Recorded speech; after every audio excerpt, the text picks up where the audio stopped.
Joe Biden campaigned on the promise of a return to normalcy and a return to civility. And on day one of his presidency, he promised his staff that he would fire anyone, quote, on the spot if they demonstrated disrespectful behavior to anyone.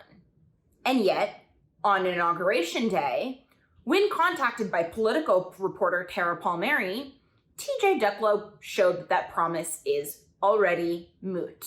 Palmieri was investigating the fact that Ducklo was dating an Axios reporter who was covering the Biden administration. Axios has said that his girlfriend is not covering Joe Biden, but she is now on the Kamala Harris beat, so not much of a difference. Ducklo's response to this very warranted line of questioning from a pretty good reporter: he sexually harassed her and violently threatened her, saying that he would destroy her and bringing up a baseless speculation about her sex life. So sexist and a pig. And what was the Biden administration's response to such an obvious sexist and violent threat from him? Well, they said that he would have to apologize to her. And that's it. No firing, not even on the spot.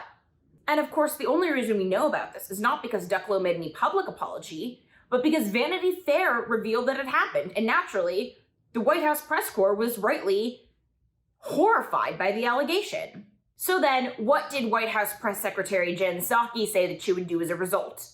Give him the very serious punishment of a 1-week unpaid suspension and saying that Ducklo would no longer work with Politico. So in the end, the only people who would be punished are female members of the press corps, who would obviously not want to work with some cretin as despicable as Ducklo, and Politico, which then loses access to the #2 press flack in the White House. Now, it makes no sense because a lower-level White House comms guy is about the most replaceable and expendable person in the entire West Wing.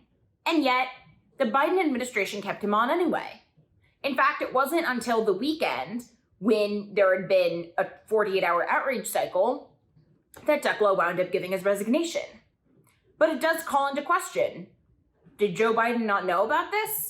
Because Psaki said that it was her decision not to initially punish him at all, and then to think that a 1-week unpaid suspension was considered requisite. And she also said that White House Chief of Staff Ron Klain signed off on it. So where is the accountability? Does Biden really care much for actually bringing back civility?